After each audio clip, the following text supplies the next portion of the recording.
The Galactic Peace Summit was supposed to be boring. That was the whole point. Neutral station, neutral ground, neutral. Everything, even the air recycling system, was diplomatically bland. Rebecca Martinez had been explaining human agricultural exports for 3 hours when Ambassador Klexter decided to get handsy. Your species fascinates me. The 7-foot Zephyrian purred, his chitinous fingers wrapping around Rebecca's forearm like a vice, so soft, so vulnerable. David looked up from his data pad. His expression didn't change. That should have been the first warning. Ambassador, Rebecca said carefully, personal contact isn't part of our negotiation protocol. Klestar's mandibles clicked in what passed for Zephyrian laughter. Relax, little human. I'm simply appreciating your delicate construction. The second warning was the way David set down his stylus, precisely, quietly, like someone placing a weapon on a table. Let go of her, David said. His voice was conversational, pleasant, even the kind of tone you'd use to ask someone to pass the salt. Klexar's compound eyes swiveled toward David with amusement. Or what, soft skin? You'll file a complaint. That's when David stood up. The Zephyrian ambassador was a foot taller and outweighed David by at least 50 pounds of armored kitten. He had natural weapons, military training, and the backing of a warrior species that had conquered 12 systems. None of that mattered. David moved like liquid violence. One moment he was sitting, the next his hand was wrapped around Klexter's wrist with enough force to make the alien's exoskeleton creak. I said, let go. The temperature in the room seemed to drop 10 degrees. Rebecca had seen David upset before, but this was different. This was primal, ancient, the kind of response that had kept humans alive long enough to crawl out of caves and reach the stars. Klexter released her arm. David didn't release Klexar's wrist. Security to conference room 12. The station AI announced cheerfully. Minor altercation in progress. Response time 37 seconds. David, Rebecca said softly, it's okay. I'm fine. He looked at her then, and for a moment the predator mask slipped. Did he hurt you? No, just startled me. The mask slid back into place as David turned to Klexter. Apologize, I will not be dictated to by the sound. K-Star's wrist made was wet and crunchy, like stepping on bubble wrap filled with jelly. The ambassador screamed. 6 security guards burst through the door, weapons drawn. They were Koran military police, professional, well-trained, experienced in handling diplomatic incidents. They took one look at David and hesitated.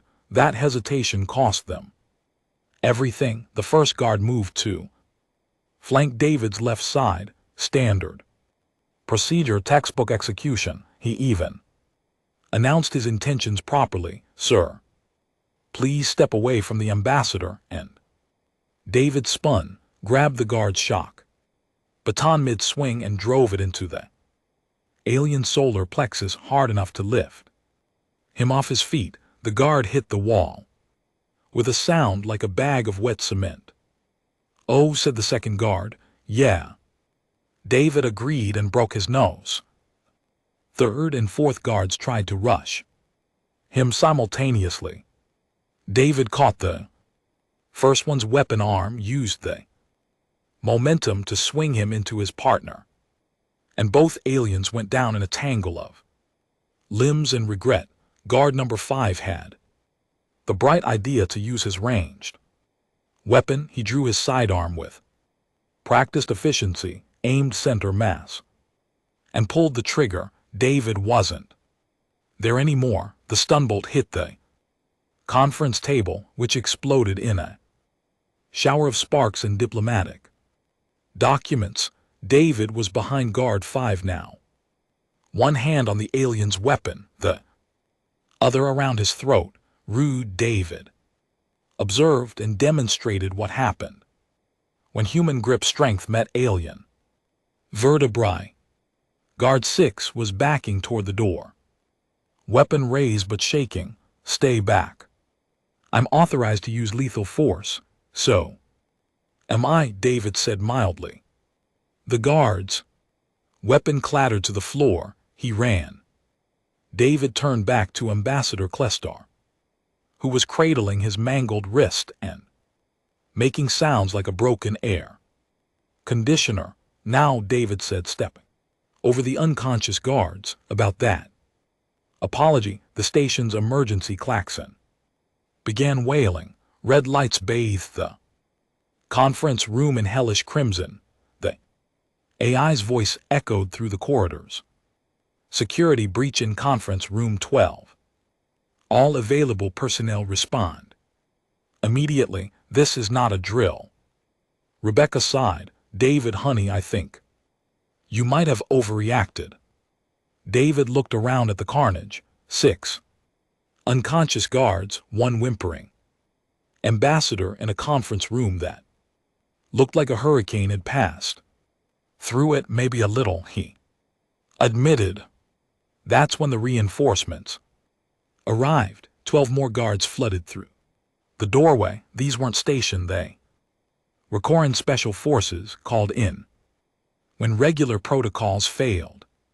Spectacularly, they had better armor, better weapons, and better training.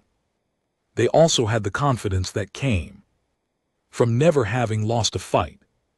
Surrender now, their commander barked. And we'll make this quick. David tilted his head like he was considering it. Counter-offer. He caught the first stun bolt out of the air, not deflected, not dodged, caught with his bare hand. The bolt crackled between his fingers like trapped lightning. The guard stared. Physics wasn't supposed to work that way. Thanks, David said and threw it back. The commander's armor absorbed most of the impact, but the force still launched him backward into his squad. 3 guards went down like bowling pins. The remaining 9 opened fire simultaneously. David moved like he was dancing to music. Only he could hear. Bolts sizzled past.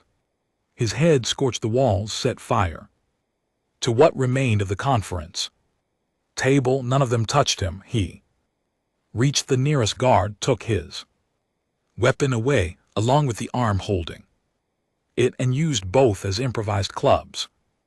This is insane, one guard whispered. This is Tuesday, Rebecca corrected, stepping carefully around the expanding circle of violence. The station commander's voice crackled over the intercom. All units, we have a code 47. Situation in conference room 12. Repeat. Code 47. What's a code 47? Asked a guard who was still conscious. Uncontainable human, Rebecca explained. Helpfully, David paused in his systematic dismantling of the security forces. I'm very containable, I'm right. Here, a guard tried to tackle him from behind. David caught him by the ankle, spun him around twice, and released him through the reinforced viewport. The window held. The guard's dignity did not, sir, the station AI announced. Please be advised that aggressive behavior violates 17 different galactic peace accords. Note my objection in the official record, David replied using a shock baton to demonstrate advanced percussion techniques on another guard's helmet. Ambassador Klexter had crawled behind an overturned chair, still clutching his ruined wrist. Stop him. Sedate him, do something. The medical officer who'd been monitoring the situation from the doorway cleared his throat. Sir, human physiology under Stress renders most sedatives ineffective. Their adrenaline response is unprecedented. What does that mean? It means, Rebecca said, stepping over an unconscious guard, that you pissed off the wrong species. David had cornered the last 3 conscious guards in the far corner of the room. They huddled together like children hiding from a monster. Please, one of them whimpered. We have families. David's expression softened slightly. I'm not going to kill you. I'm going to educate you. He grabbed the nearest guard by his equipment harness and lifted him off the ground with one hand. Lesson 1: humans are protective of their mates, he set the guard down gently, then demonstrated the concept by putting his fist through the reinforced wall next to the alien's head. Lesson 2: we don't respond well to threats. The second guard fainted. Lesson 3: David continued, turning toward Ambassador Klestar's hiding spot. We have very good memories. Station commander's voice returned, higher pitched now. Emergency lockdown initiated. All blast doors sealing in 3, 2, 1. Massive steel barriers slammed down across every entrance and exit. The conference room was now a sealed box. There, the commander announced with relief contained. David walked to the nearest blast door, 6 in of Militaryra Durasteel, designed to stop boarding parties and small explosions. He punched it. The door buckled. Oh, said the commander. David punched it again. Metal screamed. Rivets popped. Emergency lights flickered. That's not possible, someone whispered over the intercom. Humans, Rebecca said with fond exasperation, don't really believe in impossible. The blast door gave up and fell outward with a crash that shook the entire station. David stepped through the opening, brushing dust off his suit jacket. Ambassador Klestar were not finished talking. The Zapirian scrambled to his feet, mandibles clicking in terror. Stay back. I have diplomatic immunity. You had diplomatic immunity, David corrected. Right up until you put your hands on my wife. Klestar ran. David followed at a leisurely pace like a man out for an evening stroll. Rebecca trailed behind, occasionally apologizing to terrified civilians who pressed themselves against the walls as they passed. Sorry about the mess, she called to the station commander's office. Will pay for damages. Hunt had begun. The station's corridors had never been designed for this kind of chase. They were wide, well-lit, and equipped with multiple security checkpoints that were supposed to stop unauthorized movement between sectors.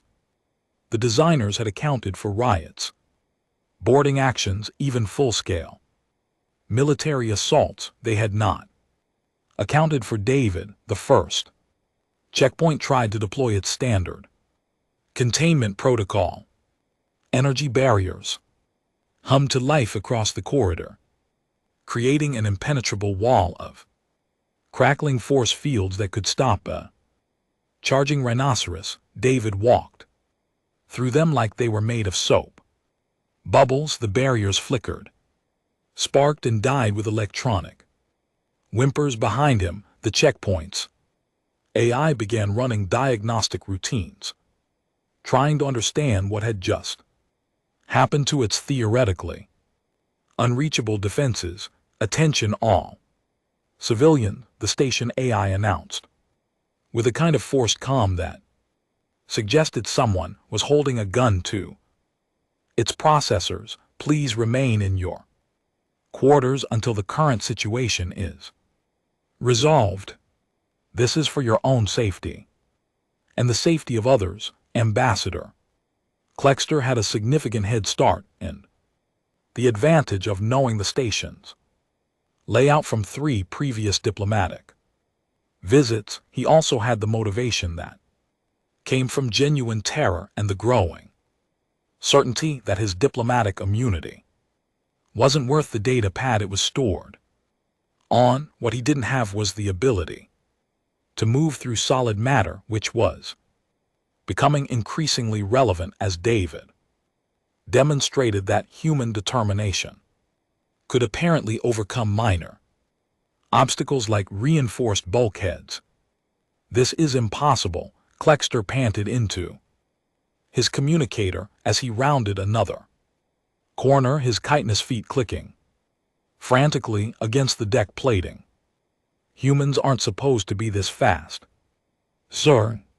His aide's voice crackled back through the static-filled connection. "Perhaps you should consider offering a formal apology. Our cultural databases suggest humans value. I am a Zahirian ambassador," Kleckster snarled, spittle flying from his mandibles. "I don't apologize to evolutionary accidents."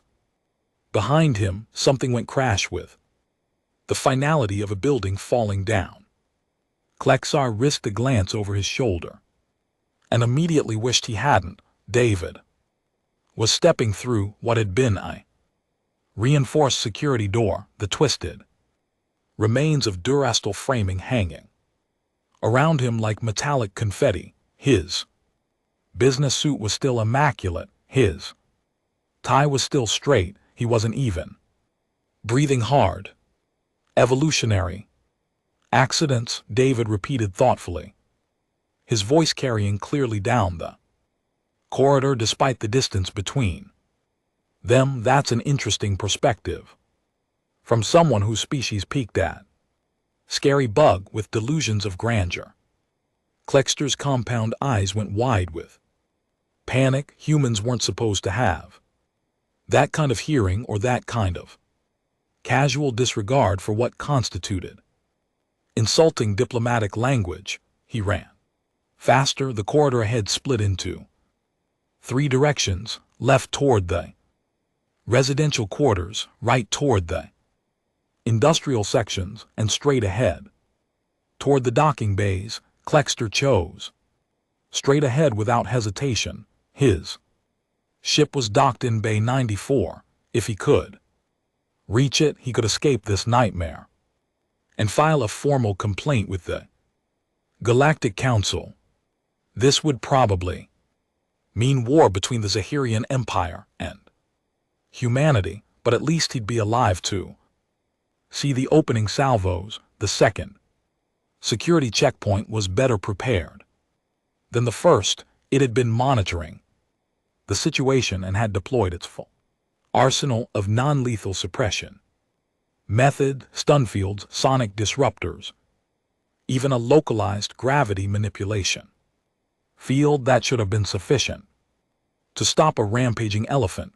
David walked through all of them without slowing down. The gravity field tried to crush him into the deck. He shrugged it off like it was a light breeze. The sonic disruptors tried to scramble his inner ear and nervous system. He ignored them completely. The stun fields attempted to overload his neural pathways with enough electricity to power a small city.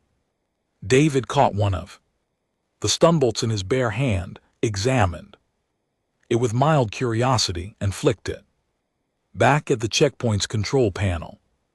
The entire security station exploded in a shower of sparks and the acrid smell of burning electronics. Rude, David observed, stepping over the smoldering wreckage. In the station's command center, Chief of Security Thex Maul was experiencing what humans would have called a nervous breakdown, and his own species termed acute reality displacement syndrome. "Sir," his aide reported, voice cracking with stress, "the human has breached checkpoint 7. Deploy the emergency barriers." "Already tried, sir." He walked through them. The stun field's ineffective. The gravity suppressors. He used one as a doors. Stop. Thexmal stared at the tactical display, watching the red dot, representing David, move steadily through the station's defenses like they were made of tissue paper and good intentions. What about the blast doors? Sir, the blast doors are designed to contain hull breaches and explosive decompression. They're not really intended for deploy them, all of them. Seal every corridor between the human and the docking bays, sir. That will trap several hundred civilians in. Do it. Massive steel barriers began slamming down throughout the station's corridors. Emergency klaxons wailed as sections sealed themselves off from each other. The blast doors were 6 in of Military Durasteel, rated to withstand direct hits from ship-mounted plasma cannons. David reached the first one and paused, studying it with the expression of a man considering a mildly interesting puzzle. He knocked politely. The door didn't answer. He knocked again, harder this time. The Durasteel rang like a bell, and stress fractures appeared around the impact point. That's not possible, someone whispered in the command center. David drew back his fist and hit the door with what appeared to be casual effort. The blast door exploded outward in a shower of twisted metal and shattered dreams. Oh, said Chief Thexmal in a very small voice. David stepped through the smoking wreckage, brushing imaginary dust off his jacket sleeve. Behind him, emergency systems were frantically trying to seal the breach he just created. But their efforts seemed somehow half-hearted, as if the station's AI had given up and was just going through the motions.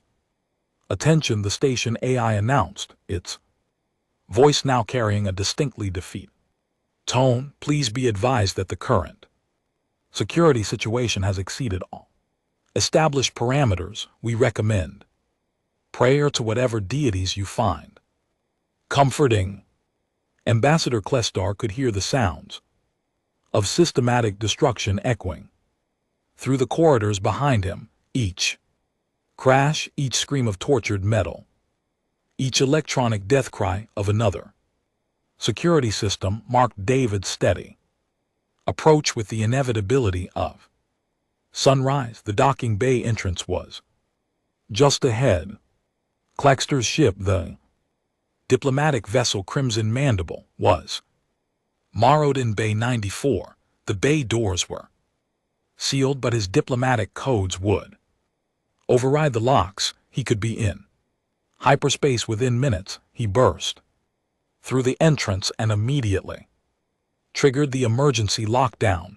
The door was designed to withstand hull breaches, explosive decompression, and the kind of industrial accidents that could turn a space station into an expanding cloud of debris. It lasted 37 seconds. The explosion that followed would later be described by station engineers as physically improbable and a violation of several conservation laws.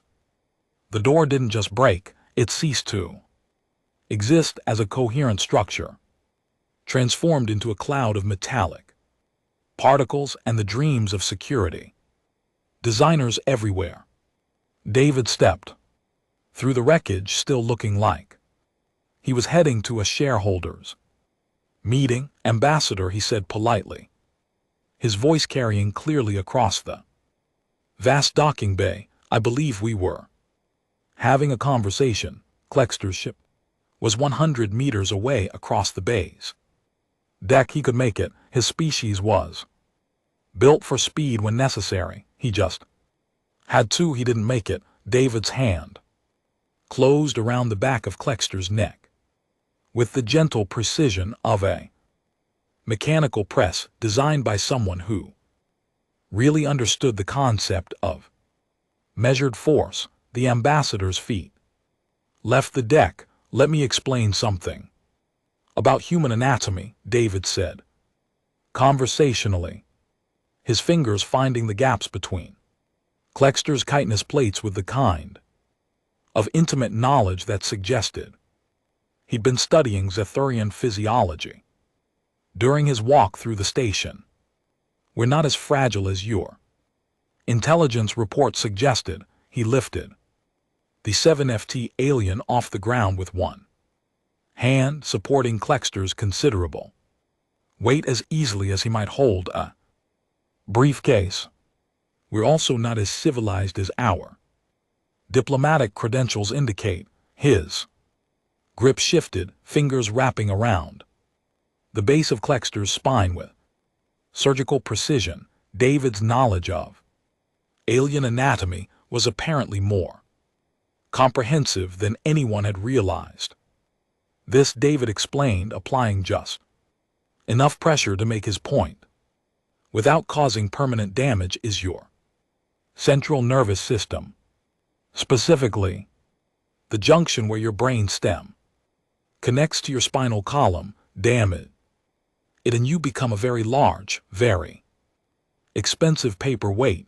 Kleckster made a sound like steam escaping from a broken valve mixed with the dying wheeze of a deflating balloon. The interesting thing about Zethurian spinal architecture, David continued, his voice taking on the tone of a professor delivering a lecture to particularly slow students, is how much pressure it can withstand before catastrophic failure occurs. He demonstrated by increasing his grip strength by approximately 3%.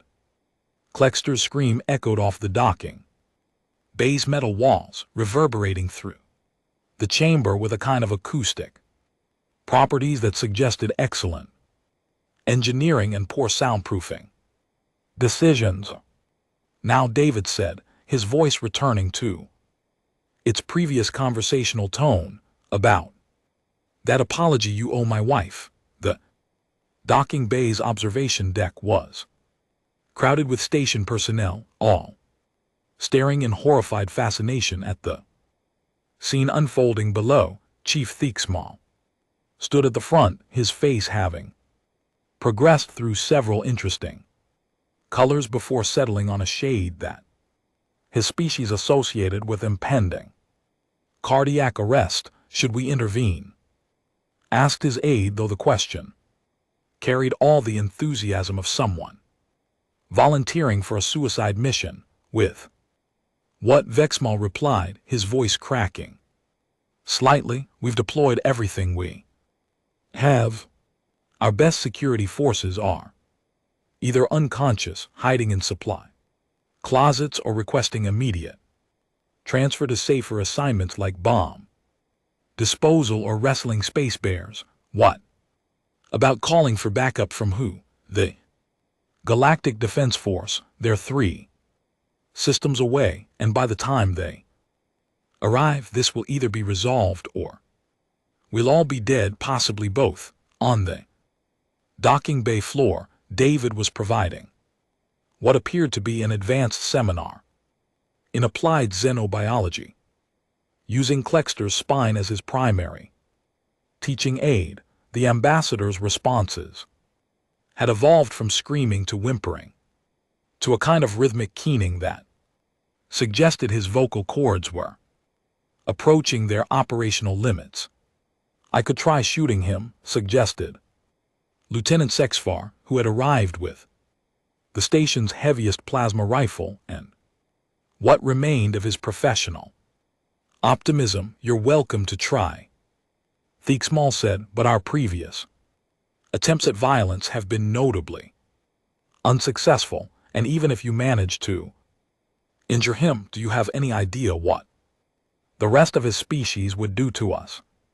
Humans have a documented history of disproportionate responses to threats against their own." Lieutenant Kexvar looked down at his weapon, then at David, then back at his weapon. He set it down carefully and took several steps away from it. "Point taken, sir." Rebecca appeared on the observation deck, slightly out of breath from keeping pace with David's leisurely rampage through the station's security infrastructure. Her briefcase was still perfectly organized, her diplomatic credentials were still valid, and her expression suggested someone who had dealt with this kind of situation before. "Excuse me," she said to Chief Theaksmole, "is there somewhere we could speak privately? I think we need to discuss some revisions to your diplomatic protocols." Below them, David was explaining the finer points of human protective instincts using Klexter's nervous system as a visual aid.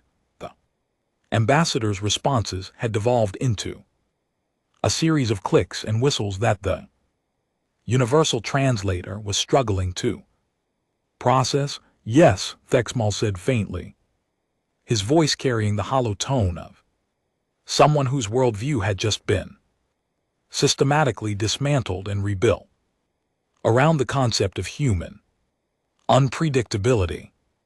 "I think that would be very wise indeed." The emergency Galactic Council session was scheduled for 800 station time. By 7:30, representatives from 43 species had gathered in the main conference chamber, their voices creating a cacophony of concern, outrage, and barely contained panic in 17 different languages. The chamber itself had been hastily modified overnight. Extra security barriers had been installed. Medical personnel were standing by. Several delegates had requested personal protection details, and at least 3 species had threatened to withdraw from the proceedings entirely if proper safety measures weren't implemented. At 0:35, 5 minutes after the session was supposed to begin, the chamber's main doors opened with a soft pneumatic hiss. David walked in, still wearing his business suit from the previous day. It had somehow remained immaculate despite his journey through half the station's security infrastructure. His tie was straight, his shoes were polished, and his expression was pleasantly professional. He was carrying Ambassador Klexter under one arm like a briefcase. The chamber fell silent with a kind of absolute quiet that usually preceded either enlightenment or apocalypse. "Good morning," David said pleasantly, his voice carrying clearly through the vast chamber's acoustic systems. "Apologies for the delay. The ambassador and I were having an extended discussion about proper diplomatic etiquette," he said. "Klexar down in the Zephyrian delegation's designated seating area." With the careful precision of someone placing a fragile ornament on a high shelf, the ambassador slumped forward, immediately making soft whimpering sounds that the universal translator was gamely attempting to render as existential distress and regret. Councillor Vexnari of the Altarian Republic, serving as the session's moderator, cleared her throat with the kind of nervous precision that suggested she'd been practicing the gesture all morning. "Human David," she began, consulting her notes with hands that trembled slightly. "We understand there was an incident yesterday evening involving yourself and Ambassador Klest. Tar incident is a rather dramatic term," David replied, straightening cufflinks with casual precision. "I prefer to think of it as an educational opportunity, a cultural exchange, if you will." "You destroyed 17 security checkpoints, caused 43 million credits in infrastructure damage, and put 37 security personnel in the medical bay." The Corvan delegate interjected, his voice carrying the strained tone of someone reading from a very long and very depressing list. "I improved the station security protocols through Practical testing, David corrected. Mildly, now everyone has a much better understanding of their actual effectiveness versus their theoretical specifications. Rebecca entered the chamber at that moment, her heels clicking against the polished floor with a confident rhythm of someone who had spent the morning preparing for exactly this kind of diplomatic crisis. Her briefcase was perfectly organized, her diplomatic credentials were in order, and her smile suggested someone who was about to make everyone's day significantly more complicated. Shall we begin with the new protocols? She asked, settling into her seat beside David and opening her briefcase with practiced efficiency. What new protocols? Asked the Rielian ambassador, though his tone suggested he already suspected he wasn't going to like the answer. The human mate protection protocols, Rebecca announced, distributing data pads around the table with the kind of systematic efficiency that made bureaucrats everywhere weep with admiration. Effective immediately. Any physical contact with human diplomatic personnel requires explicit consent from both the individual and their partner if applicable. The chamber erupted in a chorus of protests, objections, and what sounded like several species-specific expressions of disbelief. This is preposterous, sputtered the Rielian ambassador, his tentacles writhing with indignation. We cannot conduct meaningful diplomacy under such restrictive parameters. David turned to look at him with the kind of mild interest that predators typically reserved for particularly slow prey. Would you like a practical demonstration of why we need these restrictions? David asked conversationally. The Rielian's tentacles immediately stopped writhing and attempted to hide behind his chair. Furthermore, Rebecca continued, apparently unaware of the byplay. Any violation of these protocols will be considered an act of aggression against the human species as a whole, with responses calibrated appropriately. You cannot dictate terms to the entire Galactic Council, Vixari protested, though her voice lacked conviction. President alone would. We're not dictating, David interrupted gently. We're negotiating. This is what human negotiation looks like when conducted from a position of mutual respect and understanding. He reached over and gave Klexter's shoulder a friendly pat. The Zaffirin flinched violently and made a sound like a broken air recycling unit attempting to process liquid nitrogen.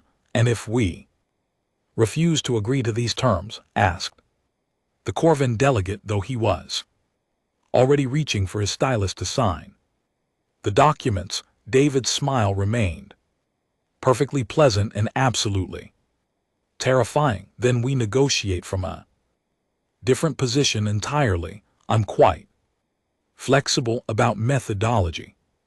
The silence that followed was the kind of quiet that usually preceded either unanimous agreement or mass evacuation. In this case it preceded both. All in favor? Vixari asked weakly, every hand, tentacle, pseudopod, and manipulator appendage in the chamber rose immediately. Even Klexter managed a trembling gesture of agreement, though it might have been an involuntary muscle spasm. Excellent, Rebecca said, making neat check marks on her preparation list. Now about those trade agreements we were discussing yesterday before the unfortunate interruption. What followed was 3 hours of the most productive diplomacy in Galactic Council history. Every proposal Rebecca made was approved unanimously and without modification. Every trade deal was accepted with enthusiastic support. Every human request was granted with the kind of eager cooperation typically reserved for religious experiences or hostage situations. The Agricultural Expansion Treaty, which had been stalled in committee for 18 months, was approved in 12 minutes. The Mining Rights Accord, previously deemed economically unfeasible by 17 different species, was suddenly discovered to be surprisingly reasonable and an excellent opportunity for interspecies cooperation. The trade route optimization protocol, which would have given human merchant vessels preferential access to the galaxy's most profitable shipping lanes, was not only approved but expanded to include exclusive rights to several previously restricted sectors. David sat quietly through most of the proceedings, occasionally adjusting Klexar's posture. When the ambassador started to slide off his chair, his presence was a constant reminder of what happened when diplomatic niceties failed and the effect on the Assembly's decision-making process was both immediate and comprehensive.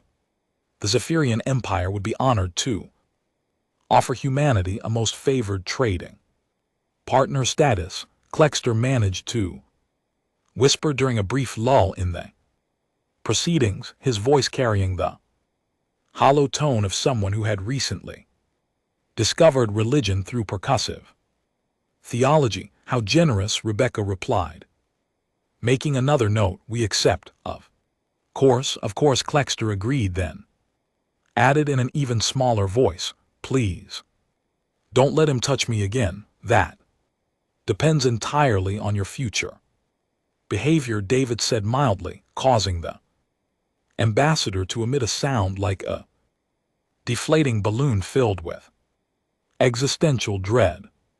As the session entered its final hour, Rebecca began wrapping up the remaining agenda items with the systematic efficiency of someone who had just accomplished 6 months of diplomatic work in a single morning. I think that covers everything on our list, she announced, consulting her notes one final time. Unless there are any other concerns or objections.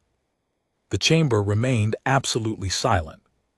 Several delegates appeared to be holding their breath. Wonderful. Same time next month for our follow-up session. 43 alien heads nodded in perfect unison, creating a brief moment of inadvertent choreography that would later be analyzed by xenobiologists as an example of spontaneous species-wide compliance behavior. As the session officially ended and delegates began filing out, with the careful haste of people leaving a building that might explode, David helped Klexter to his feet with the kind of gentle courtesy typically reserved for handling antique glacier. Ambassador, he said softly, his voice carrying just enough warmth to be reassuring and just enough edge to be terrifying. I hope we understand each other now. Klexter managed a weak nod, his compound eyes reflecting the kind of profound understanding that usually came through extended meditation or severe trauma. Excellent. Rebecca is genuinely looking forward to working with your trade delegation. She has some fascinating ideas about integrating Zephyrian agricultural techniques with human farming methods. He gave Klexar's shoulder another friendly pat, and the ambassador's knees immediately buckled.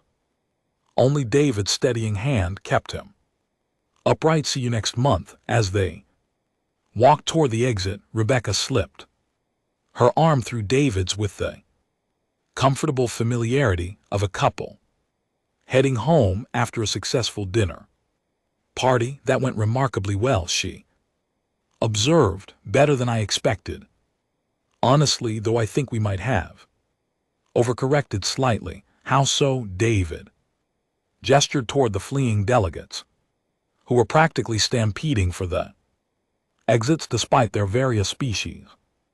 Different locomotion methods. I don't think anyone's going to want to negotiate with us for quite a while. That's perfectly fine.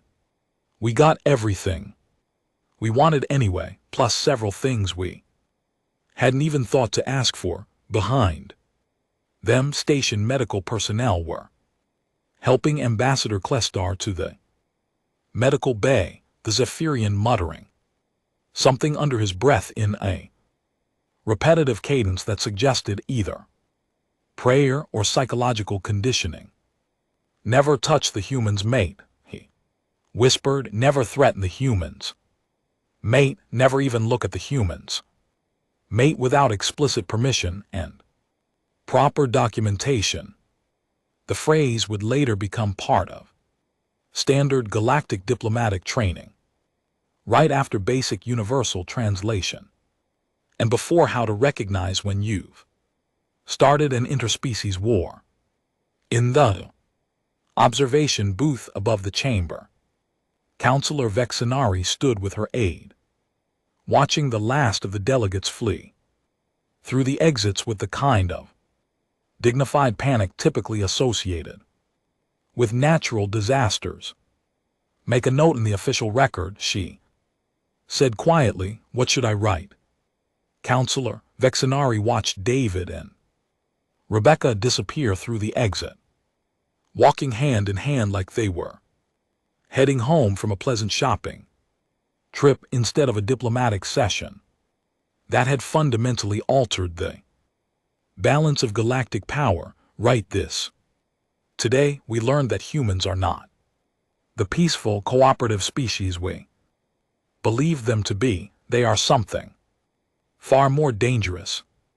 The aide's stylus hovered over his data pad. Is that the complete statement? Counselor, no.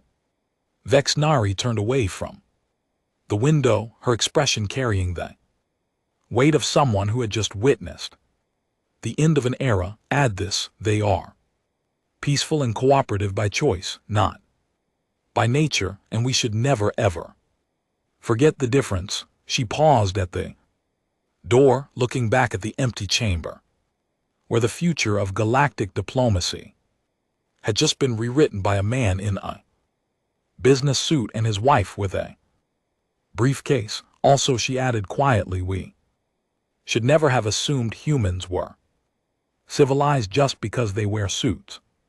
And say please. The aide finished his notes and looked up. Should I classify this as an official diplomatic statement or a personal observation, Counselor?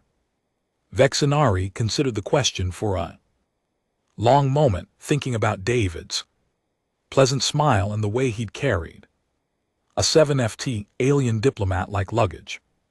Classify it as a survival guide, she said finally. Something tells me we're going to need